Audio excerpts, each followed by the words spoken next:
ഈശോ മിശിഹായിക്ക് സ്തുതിയായിരിക്കട്ടെ.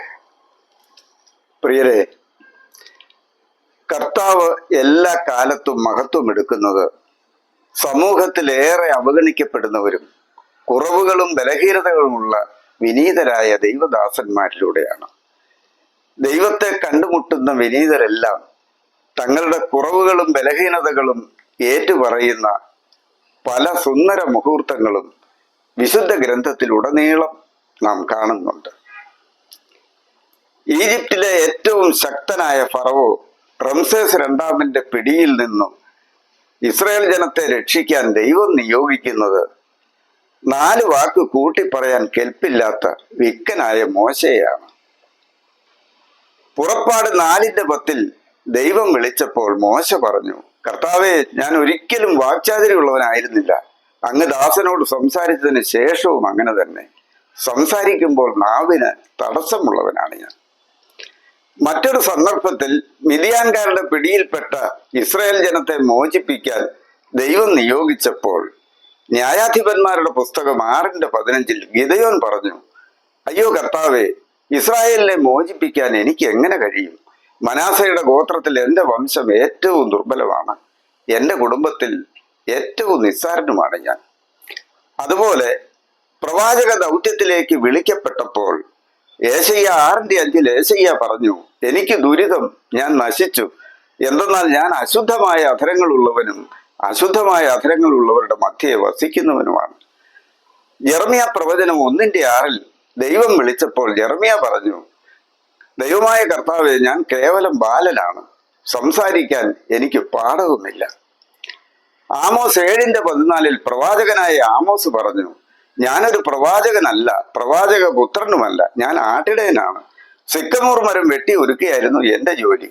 ആടുമേയിച്ച് നടന്ന എന്നെ വിളിച്ച് കർത്താവ് അരുളി ചെയ്തു, എൻ്റെ ജനമായ ഇസ്രായേലിൽ ചെന്ന് പ്രവചിക്കുക. ലൂക്ക 5:8 ശിമിയോൻ പത്രോസ് പറഞ്ഞു, കർത്താവെ, എന്നിൽ നിന്ന് അകന്നു പോകണമേ, ഞാൻ പാപിയാണ്. ലൂക്ക 15:21 ധൂർത്തപുത്രൻ പറഞ്ഞു, കർത്താവെ, സ്വർഗത്തിനെതിരായി നിന്റെ മുമ്പിൽ ഞാൻ പാപം ചെയ്തു, നിന്റെ പുത്രൻ എന്ന് വിളിക്കപ്പെടാൻ ഞാൻ യോഗ്യനല്ല. ലൂക്ക 19:9 സക്കേവൂസ് പറഞ്ഞു, കർത്താവെ, ഇതാ എൻ്റെ സ്വത്തിൽ പകുതി ഞാൻ ദരിദ്രർക്ക് കൊടുക്കുന്നു. ആരുടെയെങ്കിലും വക വഞ്ചിച്ചെടുത്തിട്ടുണ്ടെങ്കിൽ 4 ഇരട്ടിയായി തിരിച്ചു കൊടുക്കുന്നു. ലൂക്ക 23:41 നല്ല കള്ളനെന്നറിയപ്പെടുന്ന ദിസ്മാസ് പറഞ്ഞു, നമ്മുടെ ശിക്ഷാവിധി ന്യായമാണ്, നമ്മുടെ പ്രവൃത്തികൾക്ക് തക്ക പ്രതിഫലം നമുക്ക് ലഭിച്ചിരിക്കുന്നു. ആരെല്ലാം ദൈവസന്നിധിയിൽ താഴാൻ തയ്യാറായോ, ആരെല്ലാം തങ്ങളുടെ അതിക്രമങ്ങളും ബലഹീനതകളും ഏറ്റുപറയാൻ തയ്യാറായോ, ദൈവമേ, ഞാൻ ഒന്നുമല്ലെന്ന് താഴ്മയോടെ സമ്മതിക്കാൻ തയ്യാറായോ, അവരെല്ലാം വേദപുസ്തകത്തിലെ വീരന്മാരായി കർത്താവ് ഉയർത്തിയിട്ടുണ്ട്. ആത്മാവിൽ എളിമയും അനുതാപവും ഉണ്ടായിരിക്കുകയും എൻ്റെ വചനം ശ്രവിക്കുമ്പോൾ വിറക്കുകയും ചെയ്യുന്നവനാണ് ഞാൻ കടാക്ഷിക്കുകയെന്ന് ഏശയ്യാ പ്രവചനം 66:2 എളിയവരെ കർത്താവ് നീതിയുടെ പാതയിലൂടെ വഴി നടത്തുമെന്നും വിനീതരെ തൻ്റെ വഴി പഠിപ്പിക്കുമെന്നും സങ്കീർത്തനങ്ങൾ 25:9 കർത്താവ് അരുളി ചെയ്യുന്നു. ആത്മീയ പാതയിൽ വഴി തെറ്റാതിരിക്കാനും ഇടറി വീഴാതിരിക്കാനും എളിമയുടെ പരിശീലനം കൂടിയേ തീരും. എളിമയുടെ പാതയിൽ അനുഗ്രഹത്തിന്റെ നിധികൾ മറഞ്ഞു കിടപ്പുണ്ട്. ഹൃദയ വിചാരത്തിൽ അഹങ്കരിക്കുന്നവരെ ചിതറിക്കുകയും ശക്തന്മാരെ സിംഹാസനത്തിൽ നിന്ന് മറിച്ചിട്ട് എളിയവരെ ഉയർത്തുകയും ചെയ്യുന്ന കർത്താവിന്റെ അപരിമേയമായ ശക്തിയും കൃപയും വിനീതരെ കാത്തിരിക്കുന്നു. അതിനാൽ അഹങ്കാരത്തിന്റെ മട്ടുപ്പാവിൽ നിന്നും മാനസാന്തരത്തിന്റെ പടികൾ ഇറങ്ങി എളിമയുടെ പാതയിലേക്ക് നമുക്ക് മടങ്ങി വരാം. പാപികളിൽ ഒന്നാമനാണ് ഞാൻ, എങ്കിലും എനിക്ക് കരുണ ലഭിച്ചു എന്ന് ഏറ്റുപറഞ്ഞ പൗലോസ്ലിഹായെ പോലെ നമുക്കും പാപങ്ങൾ ഏറ്റുപറഞ്ഞ ദൈവത്തിന്റെ കരുണ സ്വീകരിക്കാം. പ്രഭാഷകൻ 18:21 വചനം പറയുന്നു, വീഴും മുമ്പ് വിനീതനാവുക, പാപം ചെയ്തു പോകും മുമ്പ് പിന്തിരിയുക. Before you have fallen humble yourself, when you have sinned show repentance. Praise the Lord.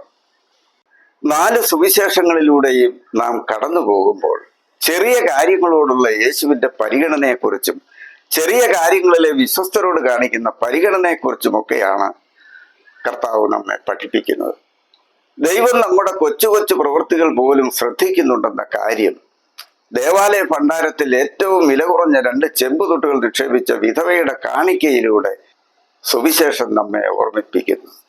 ചെറിയ കാര്യങ്ങളിലെ വിശ്വസ്തനെയാണ് ദൈവം വലിയ കാര്യങ്ങൾ ഏൽപ്പിക്കുന്നതെന്ന് താലന്തുകളുടെ ഉപമയിലൂടെയും, ജീവിതകാലത്ത് ദരിദ്രന് നൽകിയതൊക്കെ ദൈവത്തിന് നിയന്ത്രിച്ചതാണെന്നും അവന് നൽകാതിരുന്നതൊക്കെ ദൈവത്തിന് നിഷേധിച്ചതാണെന്നും, രോഗിയെയും തടവറക്കാരനെയും ആശ്വസിപ്പിച്ചതും നഗ്നനെ ഉടുപ്പിച്ചതും ദാഹാർത്തിന് കുടിക്കാൻ കൊടുത്തതും അവന്റെ സ്മൃതിപഥത്തിൽ ഉണ്ടായിരിക്കുമെന്ന് അന്ത്യവിധിയുടെ ഉപമയിലൂടെയും കർത്താവ് പഠിപ്പിക്കുന്നു. തലമുടിനാര് പോലും എണ്ണപ്പെട്ടിരിക്കുന്നതും ഒരു കുരുവി പോലും നിലംപതിക്കാത്ത കരുതലും കടുകുമണിയോളം പോന്ന വിശ്വാസത്തിന്റെ മഹത്വവും വയൽപ്പൂക്കളെ സോളമനേക്കാൾ അലങ്കരിക്കുന്ന മഹാകാരുണ്യത്തെക്കുറിച്ചും നിസ്സഹായനെ സഹായിക്കുന്നവൻ അവന്റെ നല്ല അയൽക്കാരനാണെന്നുള്ള ഉപമകളിലൂടെയാണ് ചെറിയ കാര്യങ്ങളുടെ സുവിശേഷം മുന്നേറുന്നത്.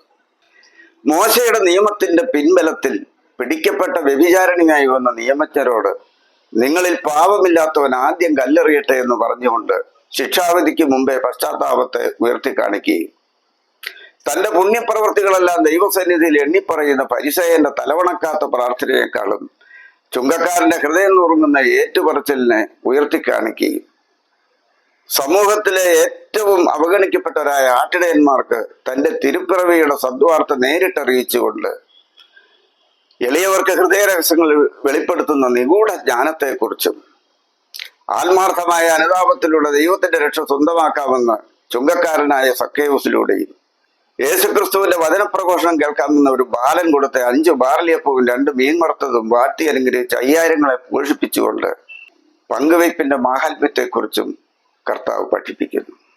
അത്ഭുതങ്ങൾ സംഭവിക്കുന്നത് ആകാശത്തു നിന്നല്ല, പരസ്പരം പങ്കുവെക്കുന്നവരുടെ ഹൃദയങ്ങളിൽ നിന്നാണ്. ചെറിയ ചെറിയ അർപ്പണങ്ങളിൽ നിന്നാണ് ഭൂമിയിലെ മഹാവിസ്മയങ്ങളൊക്കെ സംഭവിക്കുന്നത്. സ്നേഹവും കരുണയും പ്രണയവും ഒക്കെ മിന്നൽ പിണരുകളായിട്ടല്ല, മിന്നാമിന്നിയുടെ നുറുങ്ങുവെട്ടമായാണ് നമ്മെ തേടി വന്നിട്ടുള്ളത്.